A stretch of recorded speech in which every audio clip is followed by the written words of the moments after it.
Cheers!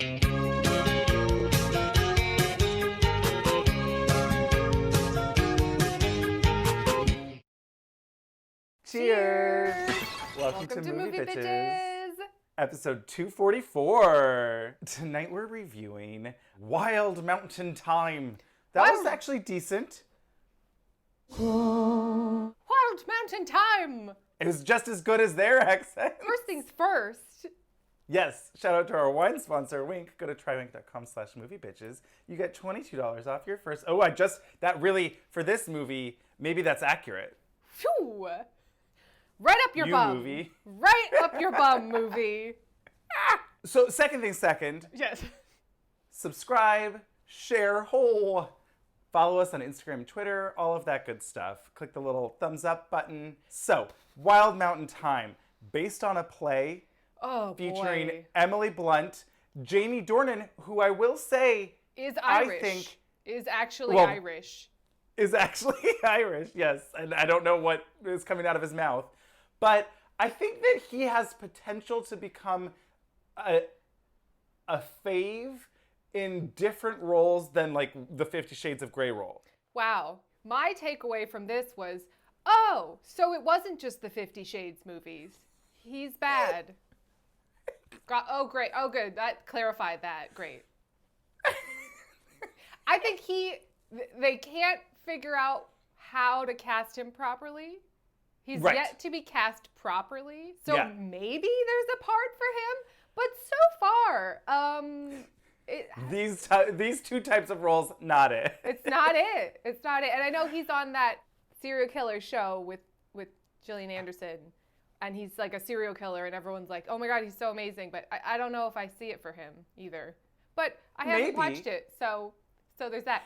I find it hard to take him seriously, I think is really the thing. Like, I think I enjoyed him most when I saw this movie as a campy hot mess of nonsense insanity, which we will talk about. Okay, I cannot recommend this movie. I cannot recommend it. It is bad and boring and not good.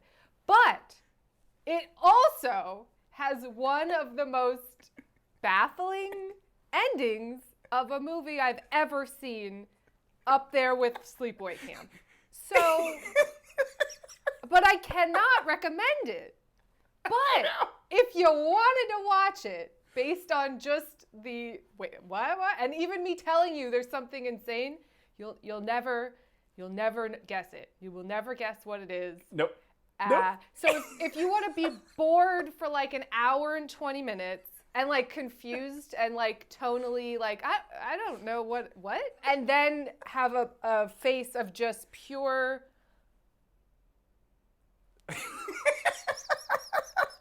for the last 10 minutes I was just sitting there like rolling it around. I wasn't even like outragedly yelling. I was just like So anyway, that's what I would say. Cannot recommend. Cannot. But if you are intrigued, pause. Because do I think that if you are spoiled by the movie that you should watch it? That's an absolute no. The only reason to watch it is to be surprised by the end. That is the only reason. I agree. So if you're at all intrigued, do not spoil yourself. Watch it. Come back. If you don't give a shit, we're going to talk about it. Yeah, we will talk about it. That I do fully agree with that. And I saw it before Avaryl did. And I was like, oh, do I just tell her, oh my God, this is a horrible movie? But she has to experience this for herself. Like you have to, there's only... Well, let's be real. In the first 30 seconds, you're like, oh, this is a terrible movie. So it's like... Yes. It's like GoPro or like real fast drone footage over hills and dales of Ireland, and you're like, oh, yeah. And there's a Steven Seagal moment in the first 30 seconds where it's just like, whew! Like it's just like a bird like flies at the screen. And I was like, oh, shit. And then the first lines of dialogue that we hear are voiceover. Yeah. from an Irish Christopher Walken that says, welcome to Ireland, I'm dead. Welcome to Ireland. My name's Tony Riley. I'm dead. His accent, oh boy. Oh, boy. His accent is, I mean, everyone's accents, but his was truly the worst because he's just, he's Christopher Walken. So it would just be like, "Hi, me lucky charms, I am ghost." You know, like it was just like real. He's O'Reilly. He's a Yank. You're trespassing now. Drop this plot or I'll kill you. Would you have the place go on auction? I too But I too am afraid of ghosts. But she doesn't like ghosts, and neither do I. Ghosts scare me. And then it would be like, you know, the McGonagalls. It was.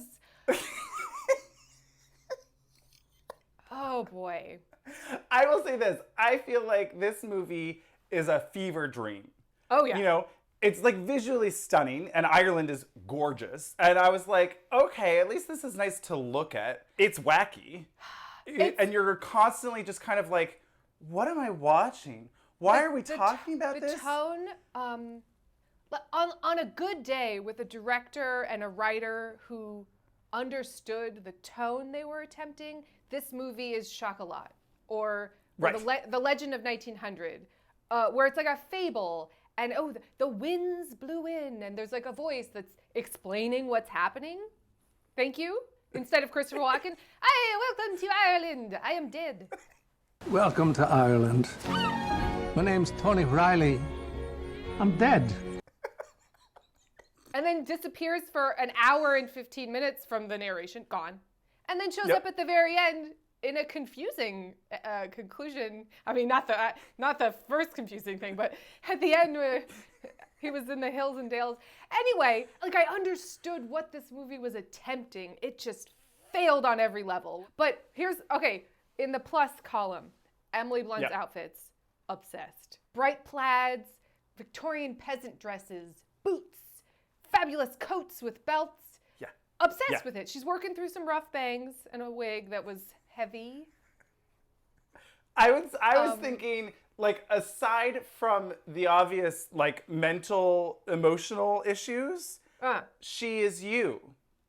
Like, you know, just living your best life out in the Irish countryside. Yes, man, that's like a great vacation at least. Not necessarily you all the time, but. And this house, the red shutters, this red door, this aquamarine kitchen, this like tiled, I mean, obsessed with the house. I was completely distracted. Well, not distracted. I was focusing on the house because I couldn't look at the movie any longer. Well, I could only look at it really. And I could not pay attention to what was happening because it was so boring. I was so bored. It got really boring. What's going on? Okay, so here's the basic plot. And this is what I found to be also very confusing. On IMDb, the plot is described as, did you read this? I did not. 2 star-crossed lovers in Ireland fall in love amidst a family land dispute. Sure. That is not the movie that I watched. Star-crossed lovers, that means that fate has intervened in some way. Fate did not intervene at all. They were both shy, broken people, we'll get to it, who couldn't seem to get together. But that's not star-crossed. There was nothing in their way except themselves, which, you know, star-crossed. Well, and I guess what I would say was that it's revealed at the end, this is not the big reveal, it's revealed at the end that they shared a traumatic moment in their childhood. Not largely traumatic, just emotionally, apparently was that hugely scarring. That one scene that we saw of them, that was the traumatic moment? Apparently, that made him think that something was wrong with him and that no one would ever love him. And her, I think, was that coupled the catalyst? Was that the catalyst for what happened? I think so, and I think that's why they show it to us. Wow, that was poorly told. Mm-hmm. Poorly I think told. the whole movie, the storytelling was poor. Flawed from inception, honestly. Honestly. I mean, who was going to go see this play, alone how did it succeed? Well, here's the thing. Who wrote it? I mean, I have some answers for you, and they make it makes a little more sense. But this is what I was thinking. Okay, I saw the poster. I read the Star-Crossed Lovers, Ireland, blah, blah, blah. The movie started, and I was like, this doesn't seem great. But, like, if the accents are bad, you can kind of, like, forget it after a while. And I was like, oh, this seems like a movie my mom would love. And then by the end of the movie, I was like, oh, dear God.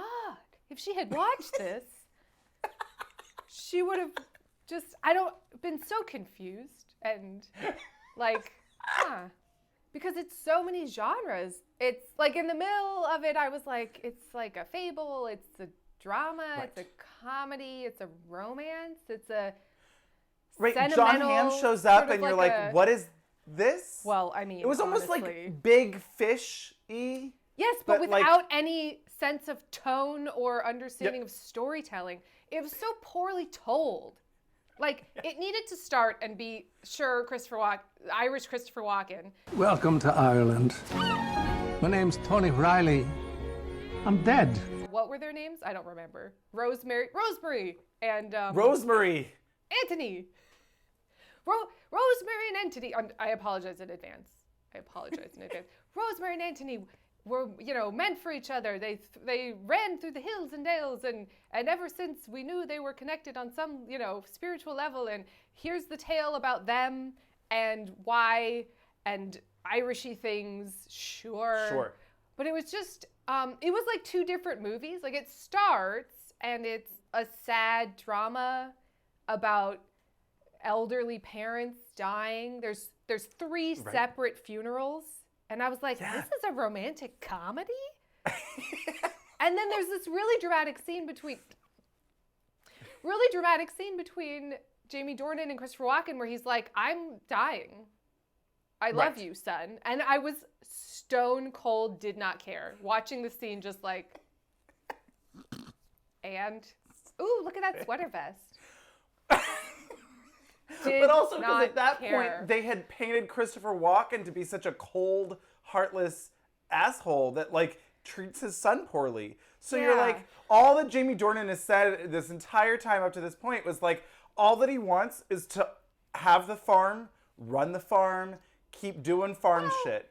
He just wants to live alone on the farm, being a farm person. Yes and no, because he's also like, I hate my life and I'm horribly depressed and I'm sad and I don't like anything, but I'm stuck here, but I feel like I need to be here. So it's complicated. I thought for a minute Christopher Walken was like, I will unburden you of this albatross that is our family farm and you can go. I didn't really know what his motivations were. It was unclear. But yeah, Christopher Walken is dying and he's giving this very lengthy speech. Now I found this to be confusing. He's telling this tale about, I never loved your mother. And, I was unhappy for years, but she was my wife and she was there and I was getting up in years and we had kids and I was pretty horribly depressed in my life. But then one day I was in the fields and I discovered that I did love her and everything changed. And then suddenly it just took, 20 years or so of a dead marriage to love her. And then I sold the property to the neighbors so I could buy a ring to tell her, now I do love you, darling, after hating you and resenting you for 20 years. It was very strange. Right, because that's the whole other thing. There's this whole subplot of land dispute where the easement... Now I have a question, about the gate issue. Why was this an issue? I don't understand. Was it the same... Did you have to go through these gates to go to either property, either farm? Or was it just to get to Christopher Walken's farm? And then they were just like being assholes, like, you have to close the gates. It was just like a tit for tat thing? I think it was that. It was pettiness. But the tone, so the writer-director is John Patrick Shanley. Now, I know you don't know who that is, but he wrote We're Back. That was the number one. I got really excited. But also, Moonstruck makes a lot of sense. Joe versus the Volcano makes a lot of sense. Congo, which is also wacky, wacky, wacky, wacky. You've never seen Congo? No. Oh, Andrew. Have to watch Congo. It is fully nerds. And this like really terrible Kevin Kline movie called The January Man. I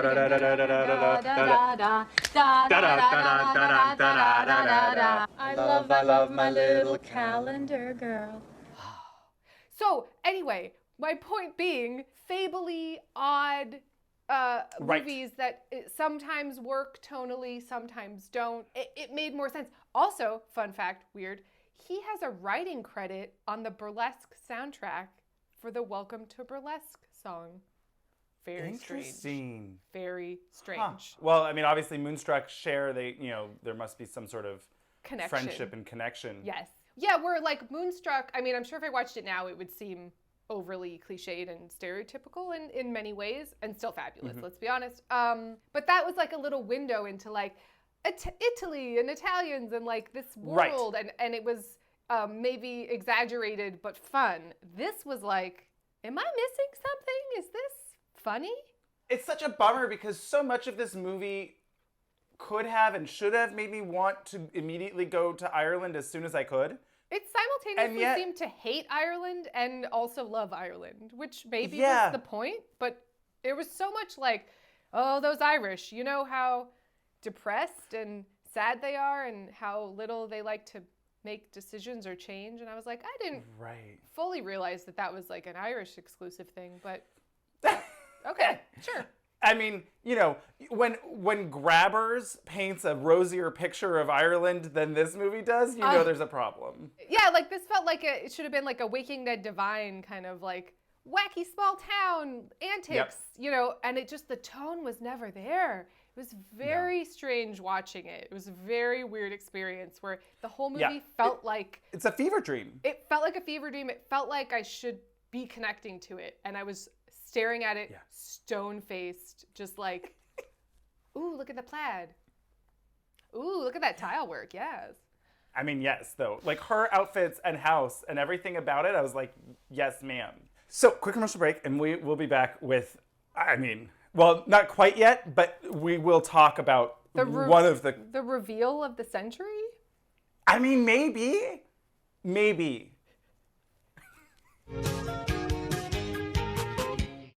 Well, and I have a question. I mean, at a certain point, we're going to just have to get to the spoiler of it all, but it needs to be built too. Remember when, what was the whole thing about how Christopher Walken kept saying that Jamie Dornan was like a Kelly and not a Riley? Like, Christopher Walken's last name is Riley, and he kept saying, you're like one of those crazy Kellys. Was that his wife's? Christopher Walken's wife's side? Yeah, yeah. Okay, but you're still, like, I was expecting it to be like, oh, you're not my real dad or something. Oh, right. I wouldn't have been shocked. It was weird. Yes, it had that vibe, like he's on his deathbed, and if he had said, oh, Jamie, let me tell you, son, you're not actually my child. I was fully, because he, like, Christopher Walken, like, flirts with Emily Blunt's mom, and I was fully prepared for him to be like, you guys are half brother and sister. I was waiting for it. Because that'd have been crazy. And he was like, I didn't ever love your mom. And I was like, because you had an affair with Emily Blunt's mom, but so you guys shouldn't fuck because you're half siblings. But no, that wasn't it. That wasn't it. And they showed that picture of Jamie Dornan. He was like, you're like, whatever, Colin Kelly, that crazy Colin Kelly. And then they showed a picture of it's just Jamie Dornan. You know, they're like, you look just like, you know, Connor Kelly. And then it was just him. Just Jamie Dornan. John Kelly, and that man was mad as the full moon, drowned himself. With a fish, like, I caught the fish! And they keep being like, oh, he's a fisherman, not a farmer. And I was like, is this going anywhere? It didn't. It went nowhere. It was pretty great, too. I mean, we got to get into the accents. Okay, so, like, no one's Irish except Jamie Dornan, and I question that. I'll be honest. There was the accents went from like Lucky Charms to like Miss Cleo. It was like, call me now. You know, it was like getting into that territory. Call me now, Miss Cleo. It was real that at times, and then it would just be Christopher Walken talking. Like at certain points, like for long stretches, his accent just fully disappeared, just gone. Because so Emily Blunt is British. She's from London. Which obviously is a different accent, but like you would think she would be familiar enough with Irish accents that she could. Look, I don't know what happened. All I can say is thank God John Hamm didn't attempt an Irish accent. Oh my God. Everyone seemed a little too old for what was happening. Somewhat like yes, if Jamie Dornan and Emily Blunt were early 20s. The story would make a little bit more sense. I mean, Emily Dornan is... Emily Dornan. Oh. Emily Blunt is almost 40, right? And so we're supposed to believe that this 40-year-old woman has been living on this farm, pining over her next door neighbor for 30-something years. That's fine if the tone was right. Like not, like I could understand it more if the movie kind of addressed it, let's say. Sure. But the movie was acting like, well, the movie was completely insane. We can't fix it. Let's not even try. Nope. It's a mess. Nope. It's wacky schmacky. It's wacky schmacky. You know what would have helped? If it was directed by the same woman who directed The Dressmaker. Ooh, tone. Tone. Honestly, that's what was missing. Yeah. So yes, the whole plot is Christopher Walken is dying. Emily Blunt's mom is dying. They've both lived on these farms for their whole lives, and they're getting ready to inherit them. But also, Emily Blunt has been in love with Jamie Dornan since childhood, and he is an eternal bachelor and is sort of an enigma, let's say. Well, okay. He's so an yes, enigma. He is. We don't know, and by the end, you don't. Oh boy, you don't like. It If doesn't this make movie sense. It doesn't make sense in the well- end. Like you think, oh, he's acting this way, and I'll understand why, and you're told why, but it doesn't make sense. I thought it was going to be like a Sixth Sense. Like at the end, once we find out what happens, I thought, oh, I'll look back and see if there was like clues. Oh. Mm-hmm. No. None. I kept thinking the whole movie, I was like, oh, so he's gay. And he's just like afraid to come out because his dad's clearly an asshole. And he's in this small Irish town, and that all tracks. And like, fine. So he's gay. That's why he's not into her. Not that he would have to be into her if he wasn't gay, but like, you know what I mean? Like, there was this sure. weird sort of unspoken, like, you should just love her. Well, right. And I was like, why? He doesn't seem to. So. Like, maybe leave him Yeah. alone? Right. I mean, she's certainly probably the best catch in the town. And if he's not planning on leaving the town and then he just is happy being a bachelor, I mean, that's fine too. But like, right, because the way it was that? presented Yeah. was like something was wrong. Something was off. And that's why he didn't Right. want to. And that's because it was. So, I mean, okay. Well, so we're almost there. What was with that scene where he's like at that bar and he runs into that woman with the sort of kooky hairdo, and then they like go to that cemetery. I was like, oh, he's like fucking people from out of town because it's easier to remain emotionally attached or detached or something. But so they're sitting on a wall, looking at a cemetery. Like you do. And she's like, well, we'll never see each other again. I can't. Maybe I should just quit while I'm ahead or behind. We're strangers. We're never going to see each other again. We've had zero context for why they have decided to walk all night Escape out to and go to a cemetery. They meet at a bar. They have like a very small exchange, and then suddenly is the next morning, and they are at a cemetery. We've no context for this. She's like, let's tell each other our deepest secrets because we'll never see each other again. She's like, I've slept with a priest twice. And my question was it the same priest? And then he's like, leans over and says, I have a tininess in my brain, and then whispers something else to her. I still don't quite understand. I think that leads to the big reveal. Is that? I mean, it's tiny, but what is that? Anyway, I mean, I guess we're there. We're there. We'll get there. Oh no, wait. So John Hamm shows up as boorish American to steal his farm and Emily Blunt away. And then she flies for the day to New York to go see the ballet. Everything is half cocked. At the very beginning, Emily Blunt is sad because mean bully lady sort of laughed at Jamie Dornan and said, "You look like a clown, haha." And apparently that changed both of their lives forever. Irrevocably. Like, it was not that serious, and I was really confused. He has yellow on his nose because he's smelling a flower, and she literally says, "You look like a clown, haha."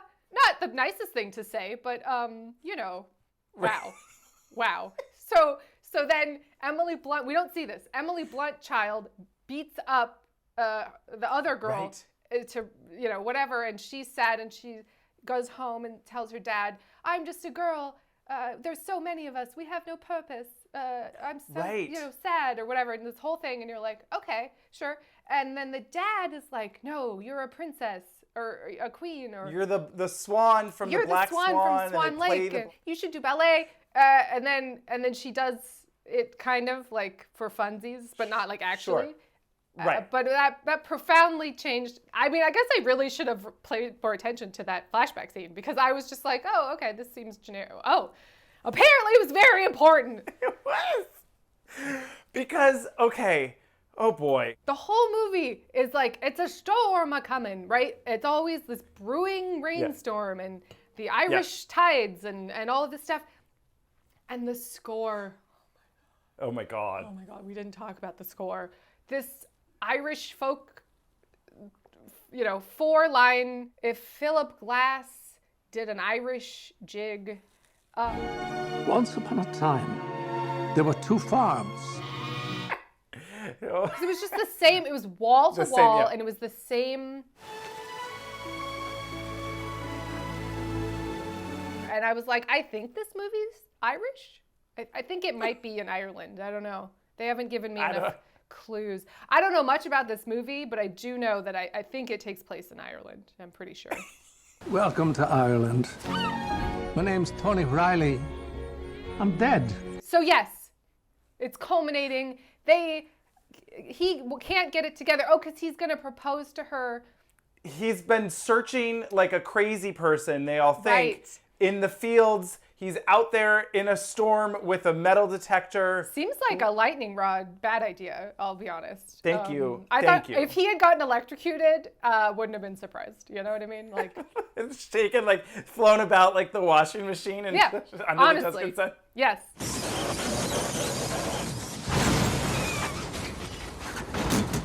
And then he was like singed like a cartoon character, but he was fine. Yeah, I would have been like, yeah, that makes sense. That like bucket of water that a obvious PA just like dropped on his head in the rain. It was literally like, and someone was on the roof and they dropped a bucket of water on his head. There's weird choices, weird, nonsensical choices. He's acting strange, as per usual. As usual, or for the first time.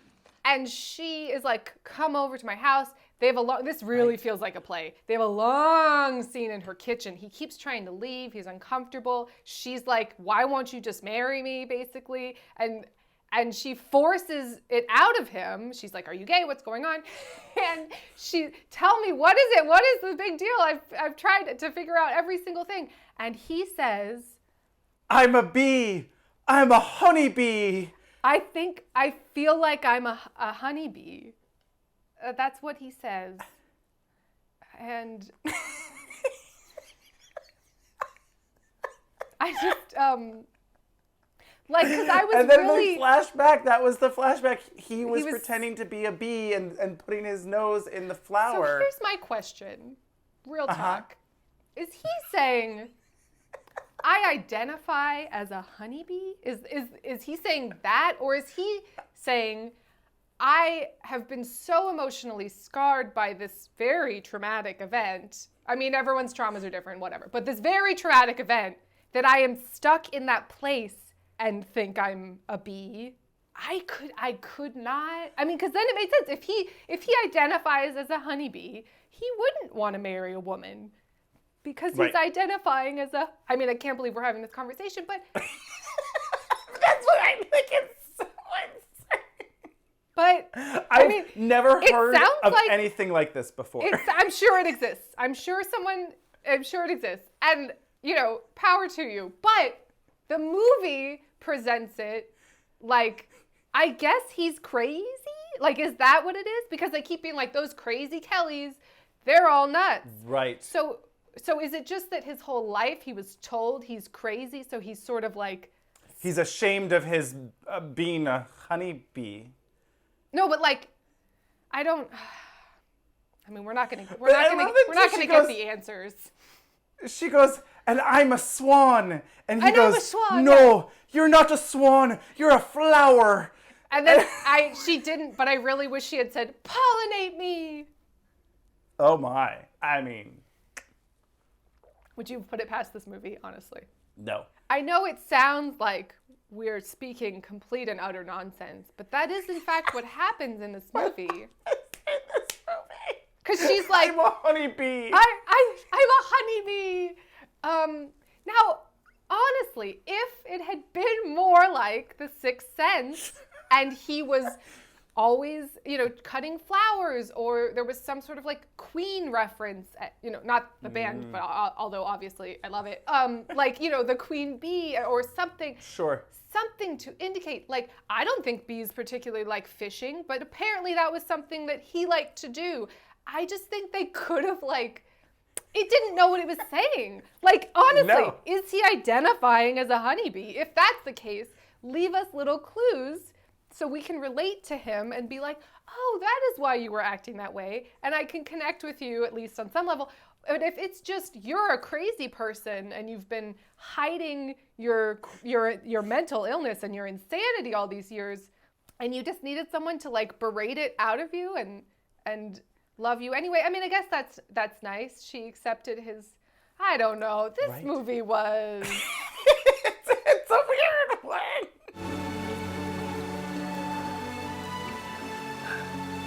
That's it. I honestly, like you said, there's no way in a million years that I ever would have guessed that that's what never. I mean. Well, honestly, I think partially the reason for that is because the movie in no way foretold it.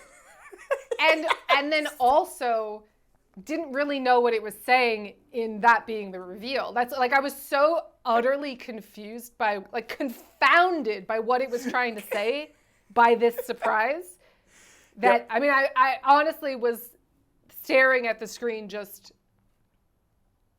and she's so accepting of it. I mean, I love it. She's so quick to just be like, oh, and I'm a swan. And I'm a swan. You're a flower. It was just so much. Oh my God.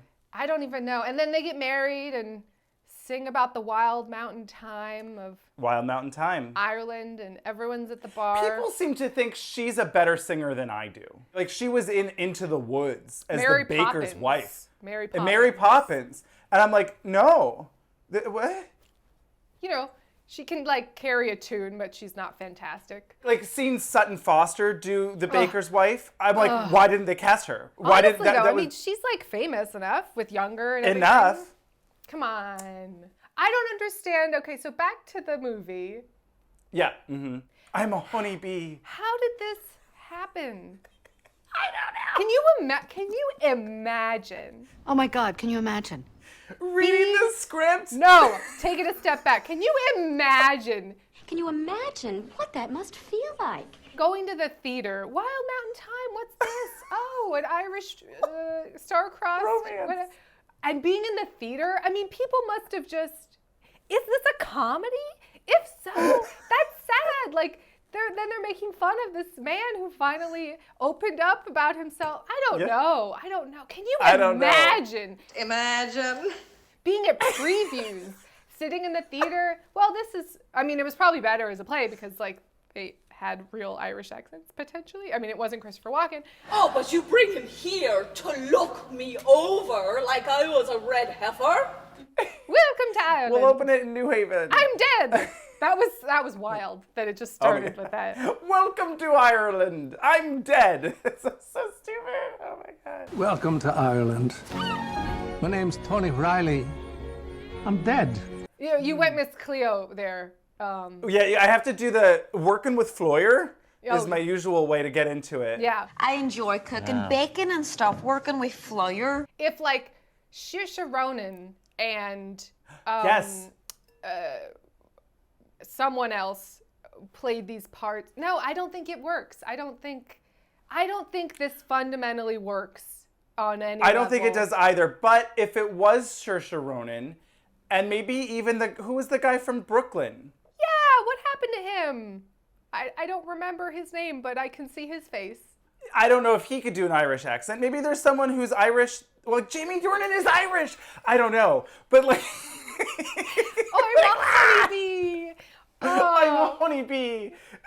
You're a flower. What does that mean? I don't know. What does it all mean? Does that mean that he thinks that she is a plant? I don't know if he She's fundamentally, his to pollinate? to his core, thinks of himself as a honeybee. In which case, I mean, there's that one scene where he like saves a bee from his house, which, I mean, I do that too, and I don't think I'm a honey. You know, I say, you guys save the bees. Let's save the bees. But this was an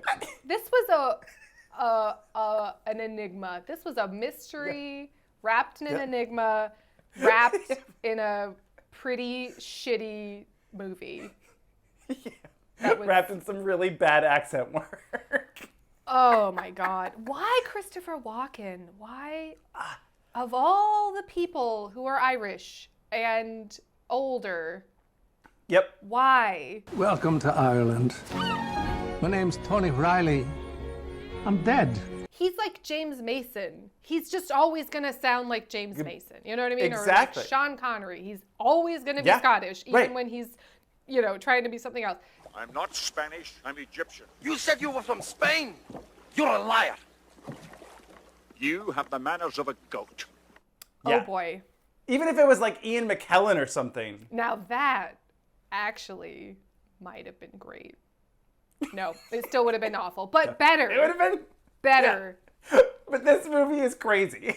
Like, it's just, that's why I was like, I can't recommend it. I cannot but also, recommend I want it. everyone to see it so that. Because you can't just watch the end. It won't work. You have to be bored and confused for an hour and 20 minutes before you are then, like, your world is turned upside down and your head explodes from this reveal, and then you'll be mad because it doesn't make sense or have any satisfactory, oh my gosh. Yeah. But the boots were fabulous. Loved them. Loved those boots. And that house, more of the house. And it was pretty, exactly. It was nice to look at least. It almost looked like a Douglas Sirk movie. I mean, I'm not trying to give it too much credit, you know, like calm down. But it had that lush color vibe. Ireland, you know. You know, like this is like All That Heaven Allows, except instead of being closeted, he's a honeybee. He's a honeybee. And then instead doesn't he get murdered? Oh, I don't remember. Does he get murdered? I think he does die. Maybe not. He dies. He Maybe dies. not murder. I don't think he gets murdered. Tragic accident. I think, and some sort of her children accident. are terrible, and they're like, they're well, trash. Mom, here's the TV. You can just watch that for companionship instead of that hot man that was fucking you. Yeah. You know. Her kids are trash. Yeah. All you have to do is turn that dial, and you have all the company you want, right there on the screen. Drama, comedy, life's parade at your fingertips. Anyway, cannot recommend it in any way, shape, or form, except that maybe you should. By at this point, you would have already been spoiled, so. Right. I'm sorry. You missed out on a real boring, wild ride. Wild Mountain Thyme. A wild mountain time? Stupid. Oh, my little honeybee. I'm a honeybee. No, you're a flower. Like, what the fuck? Welcome to Ireland. My name's Tony Riley. I'm dead.